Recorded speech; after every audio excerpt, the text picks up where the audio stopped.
Shalom semuanya.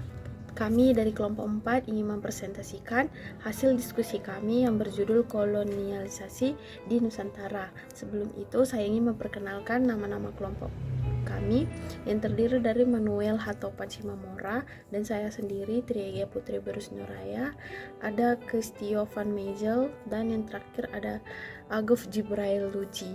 Nah, di sini sebelum itu saya ingin menjelaskan tentang latar belakang yang ada di kolonialisasi di Nusantara. Pulau Nusantara itu memiliki hubungan yang cukup dekat di dunia luar, termasuk India dan Tiongkok, karena dari daerah itu sendiri memiliki suatu potensi kekayaan sumber daya alam. Salah satunya ialah kayu cendana. Awal mula kedatangan bangsa Portugis ke Nusa Tenggara Timur itu ialah ingin membawa kayu cendana dan penginjilan, dan kemudian bangsa Belanda menyusul misi Portugis dan melanjutkan misi Portugis tersebut. Beberapa metode yang dilakukan bangsa Portugis dan Belanda untuk memeluk Kristen Protestan yaitu pengaruh geografis, pengaruh metode penginjilan, dan pengaruh demografis. Portugis dalam mengantarkan misi penginjilan dan kekristenan di NTT itu dimulai dari Pulau Solor dan kemudian di seluruh Pulau Flores dan Pulau Timur. Selain itu juga bangsa Portugis melakukan hal tersebut untuk menghindari para pelaut yang beragama Islam yang merupakan musuh lama bangsa Portugis. Itulah mengapa agama Kristen bercorak Katolik Roma adalah hasil yang dibawa para misionaris Portugis. Oleh karena itu, sejumlah besar masyarakat NTT menganut agama Katolik yang digarap oleh Portugis, yaitu di Pulau Flores dan 2 kabupaten di Pulau Timur, yaitu Timur Tengah dan Belu. Baik teman-teman, pada saat ini saya akan menjelaskan sejarah pertemuan dengan masyarakat lokal. Perdagangan kayu cendana telah menciptakan jalur perdagangan rempah jarak jauh. Sekitar 2000 tahun yang lalu, orang Cina dan orang India berlayar ke Asia Tenggara untuk mencari keberadaan alam dan kebudayaan berlimpah. Salah satunya yaitu kayu cendana yang ada di Nusa Tenggara Timur. Namun, bukanlah Cina maupun India yang paling pertama melakukan perdagangan kayu cendana, melainkan bangsa Eropa. Portugis merupakan negara Eropa yang mengawali pencarian wilayah rempah ke arah timur. Pasti teman-teman bertanya, di mana sih pertama kalinya bangsa Portugis menginjakan kaki di Nusa Tenggara Timur? Nah, awal mula bangsa Portugis menginjakan kaki di Nusa Tenggara Timur adalah ketika bangsa Portugis ingin melakukan perjalanan ke Maluku. Nah, biasanya rute yang bangsa Portugis lewati ketika ingin ke Maluku adalah melalui pantai utara Pulau Jawa.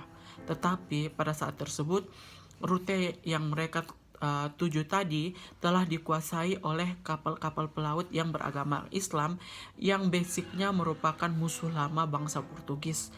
Jadi bangsa Portugis berusaha menghindari mereka dan mencari rute lain untuk menuju ke Malaka. Untuk menuju ke Maluku. Nah, rute tersebut yaitu melalui Malaka, kemudian ke Kalimantan, kemudian ke Sulawesi hingga sampai di Maluku. Nah, kedatangan bangsa Portugis pada awalnya tidak dapat dipastikan mengenai tanggal pertama kali menginjakan kakinya di Pulau Timur, tetapi berdasarkan sumber data sejarah Katolik disebutkan bahwa pertama kali Portugis tiba di Timor adalah tanggal 15 Agustus tahun 1515, yaitu sekitar abad ke-16 sampai ke abad 17, yaitu di Oekusi yang terletak di pantai utara Pulau Timor. Seperti yang kita ketahui bersama, bahwa setiap daerah pasti memiliki budaya dan aturan masing-masing. Begitupun dengan Nusa Tenggara Timur, memiliki kebudayaan yang sangat kental, terutama pada zaman kedatangan bangsa Portugis. Kebudayaan yang sangat melekat dengan kehidupan sehari-hari masyarakat lokal menyebabkan masyarakat sulit untuk menerima sebuah ajaran baru. Agama suku merupakan salah satu bentuk kebudayaan yang paling sering didapati dalam kebudayaan masyarakat Nusa Tenggara Timur. Nah, tentunya hal ini menjadi kesulitan tersendiri bagi bangsa Portugis untuk menyebarkan Injil di Nusa Tenggara Timur. Nah, sebelum Portugis masuk ke Nusa Tenggara Timur, masyarakat setempat memegang kepercayaan animisme dan dinamisme seperti persembahan berupa kepala kerbau yang digantung pada tiang dan lain sebagainya. Kesulitan lain bangsa Portugis menyebarkan Injil di Timor adalah kurangnya orang Dominikan yang dikirim ke Nusa Tenggara Timur untuk membantu menjalankan Injil. Proses penyebaran agama Kristen di Nusa Tenggara Timur utamanya adalah wilayah kekuasaan perdagangan Portugis. Namun, bukan saja Portugis yang berusaha menyebarkan agama di kawasan Nusa Tenggara Timur. Ada juga bangsa Belanda yakni VOC yang turut mengambil bagian dalam penyebaran Injil. Berbeda halnya dengan bangsa Portugis, bangsa Belanda dengan mudah mengambil hati masyarakat di Nusa Tenggara Timur dengan menerima ajaran Protestan. Hal ini disebabkan oleh beberapa faktor. Nah, ini merupakan metode yang dipakai oleh bangsa Portugis dan bangsa Belanda untuk menyebarkan Injil di Nusa Tenggara Timur. Yang pertama dikarenakan pengaruh geografis. Nah, Portugis itu berlabuh di Solor dan mengembangkan pelayanan misinya sampai ke arah Larantuka, Ende, Dili, Belu, Livao, TTU, dan Belu. Sedangkan VOC berlabuh di Kupang dan mengembangkan pelayanan misinya di daerah Kupang, Alor, Sabu, Rote, Sumba, Soe, dan Amarasi. Itulah mengapa VOC lebih cepat mendapatkan jiwa dikarenakan Portugis itu dia tidak datang dan menyebarkan Injil di pusat Nusa Tenggara Timur, tetapi dia di bagian pinggir. Sedangkan kalau bangsa Portugis itu dia menyebarkan di pusat, yaitu di kota Kupang. Kemudian metode yang kedua yaitu pengaruh metode penginjilan. Portugis lebih menekankan ke arah pelayanan secara personal dan sosial. Contohnya, seorang jemaat belum bisa dibaptis ketika ia belum dapat menghafalkan tata ibadah Katolik seperti Credo, doa Bapa Kami, Salam Maria, pengakuan dosa, 10 perintah Allah, dan sebagainya. Sedangkan VOC menggunakan metode pendekatan kepada kepala-kepala agama suku yang biasanya disebut dengan sending dan raja-raja suku, sehingga sangat memudahkan masyarakat percaya kepada suatu ajaran. Jika dipikirkan secara baik, maka masyarakat Kupang lebih mudah menerima ajaran yang dibawa oleh VOC tersebut. Itulah sebabnya VOC banyak membangun gereja dan bukan sekolah, karena mereka beranggapan bahwa ketika seseorang belajar dan dia pintar, maka dia akan mengetahui maksud terselubung dari mereka, dari bangsa Belanda. Kemudian yang ketiga, metode yang dipakai itu dipengaruhi oleh etnografis. Nah, Portugis menggunakan sistem padroado, di mana mereka memberikan hak istimewa kepada raja untuk melakukan hal-hal keuskupan seperti mengangkat iman, mengutus misionaris, dan sebagainya. Sedangkan VOC menggunakan sistem paksa, yakni masyarakat dipaksa untuk memeluk agama Protestan. Itulah metode yang digunakan bangsa Portugis dan Belanda untuk menyebarkan Injil kepada masyarakat yang ada di Nusa Tenggara Timur. Tantangan bangsa Portugis dan Belanda saat melakukan penyebaran Injil di Nusa Tenggara Timur. Portugis dalam mengantarkan misi penyebaran Injil dan kekristenan di Nusa Tenggara Timur, mula-mula kekristenan dilakukan di Pulau Solor, kemudian ke seluruh Pulau Flores dan Pulau Timur. Selain itu juga bangsa Portugis melakukan hal tersebut juga untuk menghindari para pelaut yang beragama Islam yang merupakan musuh lama bangsa Portugis. Itulah mengapa agama Kristen yang bercorak Katolik Roma adalah hasil yang dibawa para misionaris Portugis. Maka dari itu jumlah besar masyarakat NTT menganut agama Katolik yang digarap oleh Portugis, yaitu di Pulau Flores dan 2 kabupaten di Pulau Timur, yakni Timur Tengah Utara dan Belo. Misionaris yang pertama tiba di Pulau Timur adalah Antonia de Taveiro pada tahun 1556. Pada tahun 1562 dikirim lagi para brothers, sebutan bagi seorang Katolik yang tidak ditabiskan, menjadi seorang rohaniawan. Setiap orang yang akan dibaptiskan hanya diharuskan mempelajari kredo, pengakuan dosa, doa Bapa Kami, Salam Maria, dan 10 perintah.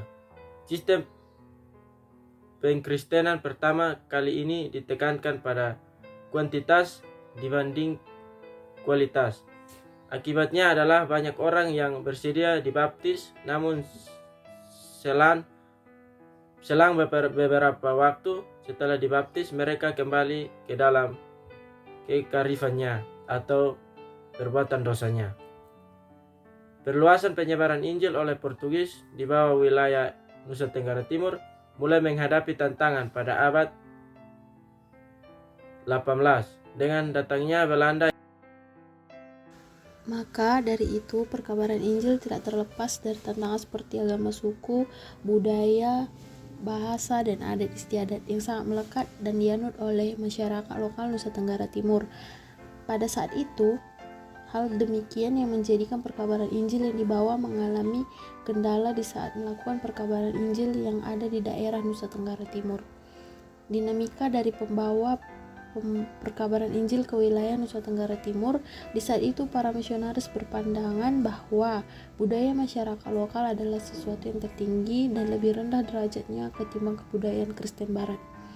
Kekristenan adalah lambang dari masyarakat modern, sedangkan kebudayaan lokal adalah lambang dari masyarakat primitif. Oleh karena itu, sudah menjadi kewajiban para misionaris untuk mengeluarkan orang-orang lokal dari kegelapan. Terdapat beberapa cara yang digunakan oleh para misionaris untuk menghancurkan kebudayaan di Nusa Tenggara Timur. Pertama adalah dengan menghancurkan struktur tempat tinggal masyarakat pribumi di Nusa Tenggara Timur. Tempat tinggal tidak hanya mengandung makna tempat kediaman, melainkan juga mengandung nilai filosofis dan kosmos. Oleh karena itu, pemindahan masyarakat pribumi merupakan penghilang terhadap nilai filosofi dan kosmis lokal yang termanifestasi dalam struktur tempat tinggal mereka. Kedua adalah dengan melarang secara keras orang-orang Kristen pribumi untuk mempraktikkan adat istiadat yang lama, termasuk cara bertingkah laku dan berpakaian. Orang-orang Nusa Tenggara Timur dipaksa untuk menggunakan pakaian dan memangkas rambut layaknya orang Eropa. Nama mereka pun harus diubah sesuai dengan nama-nama orang-orang Barat, seperti Johan, Mark, Brian, dan Michelle, yang sebenarnya tidak memiliki hubungan dengan kosmologi orang Nusa Tenggara Timur. Dinamika penerimaan perkabaran Injil di Nusa Tenggara Timur dengan kehadiran Belanda di Nusa Tenggara Timur membawa perubahan yang cukup besar dalam kehidupan keagamaan dengan budaya, dengan adanya pengaruh bangsa Portugis dan Belanda sejak tahun 1819. Sekarang, pengaruh kekristenan berdampak sangat besar di Nusa Tenggara Timur. Dengan terbentuknya jemaat pada tahun 1899 sampai 1939, khususnya Gereja Masehi Indonesia Timur pada tanggal 31 Oktober 1947. Bukan saja beredar di bagian keagamaan, tetapi sangat berdampak besar pada dunia pendidikan. Sehingga dengan adanya pengaruh besar ini, maka dibukanya sekolah-sekolah Kristen dan bahkan dibukanya Universitas Kristen di bawah tahun 1902. Sekolah ini dipindahkan ke Kupang tahun 1926, namun ditutup pada tahun 1931. Namun dibuka kembali di Soe pada tahun 1936. Sehingga ditutup pada tahun 1948, di mana kebersamaan dengan itu GKS mendirikan Akademi Teologi Kupang pada tahun 1971. Sekolah ini kemudian ditingkatkan menjadi Sekolah Teologi pada tahun 1981, dan pada tahun 1985 sekolah ini ditingkatkan lagi menjadi UKAW dan STT. Selanjutnya saya akan menjelaskan tentang gereja di Batavia. Gereja Protestan di Batavia sudah berdiri dan sudah berkembang menjadi sangat pesat. Jemaat ini terdiri atas 3 golongan, yaitu golongan yang pertama ialah orang-orang Eropa, dan golongan yang kedua yaitu jemaat Portugis. Namun anggotanya bukan orang Portugis dari Eropa, tetapi orang-orang merdeka yang berasal dari India dan Sri Lanka. Kemudian jemaat Kristen Indonesia yang datang dari orang-orang Indonesia yang menjadi Kristen di Batavia sendiri. Awal mulanya, Batavia merupakan satu-satunya jemaat di Indonesia bagian barat. Dengan meluasnya kekuasaan VOC di wilayah itu, dibentuk juga jemaat di tempat-tempat lain, yaitu di Malaka pada tahun 1641, di Makassar pada tahun 1670, di Padang pada tahun 1683, di Semarang dan juga di Surabaya. Karena pengaruh gaya bahasa pribumi, maka sulit bagi pribumi untuk mengucapkan kata Batavia secara sempurna, hingga istilah Betawi adalah paling praktis bagi lidah dan gaya bahasa pribumi di Jakarta dan sekitarnya. Itulah mengapa Batavia namanya dirubah menjadi Jakarta, karena bangsa pribumi sulit untuk menyebutkan kata Batavia sehingga menggunakan bahasa Betawi dan menyebutnya menjadi kata Jakarta. Tangkapan kritis berdasarkan uraian di atas, PI yang dilakukan oleh para misionaris ke daerah NTT awalnya oleh bangsa Portugis dan kemudian dilanjutkan oleh Belanda. Metode PI yang dilakukan oleh Portugis dan Belanda cukup berbeda. Adapun metode PI yang dilakukan oleh misionaris Portugis ialah melakukan PI langsung kepada masyarakat baik secara personal maupun komunal. Sementara misionaris Belanda yaitu melakukan PI terlebih dahulu mencari kepala suku atau pemimpinan dalam sebuah daerah tersebut. Hal ini akan menarik dan memudahkan masyarakat terbuka untuk menerima Injil yang disebarkan oleh misionaris Belanda. Namun, menurut kelompok dari metode tersebut, yang paling dapat diterima seharusnya ialah metode PI para misionaris Belanda, karena jika seorang pemimpin dalam suatu wilayah dalam menerima Injil tersebut, maka ini akan memicu peluang besar bagi masyarakat untuk menerima Injil tersebut. Namun, berdasarkan fakta bahwa agama mayoritas di NTT ialah agama Katolik Roma yang disebarkan oleh misionaris Portugis. Kesimpulan, NTT adalah salah satu daerah provinsi di Indonesia bagian timur yang menjadi tempat penyebaran kekristenan yang dilakukan oleh para misionaris dari Portugis dan Belanda. Adapun tantangan yang dialami oleh para misionaris Portugis dan Belanda beberapa hal, yaitu kesulitan melakukan PI karena masyarakat NTT sudah memiliki percayaan lokal, kesulitan memahami bahasa lokal masyarakat setempat, kesulitan memahami pendekatan dan menyesuaikan diri dengan masyarakat NTT karena budaya dan adat istiadat NTT yang sulit diterima dan dipahami oleh para misionaris Portugis maupun Belanda. Kemudian, tantangan utama dan menjadi musuh utama dalam melakukan PI di NTT ialah bertemunya dengan para penyebar agama Islam di NTT. Namun, tantangan ini tidak membuat para misionaris berhenti melakukan PI di NTT, dan pada akhirnya tantangan ini berhasil ditaklukkan oleh para misionaris Portugis dan Belanda. Sebagai buktinya ialah bahwa saat ini kekristenan di NTT sebagai hasil dari misionaris dari Portugis dan Belanda di NTT.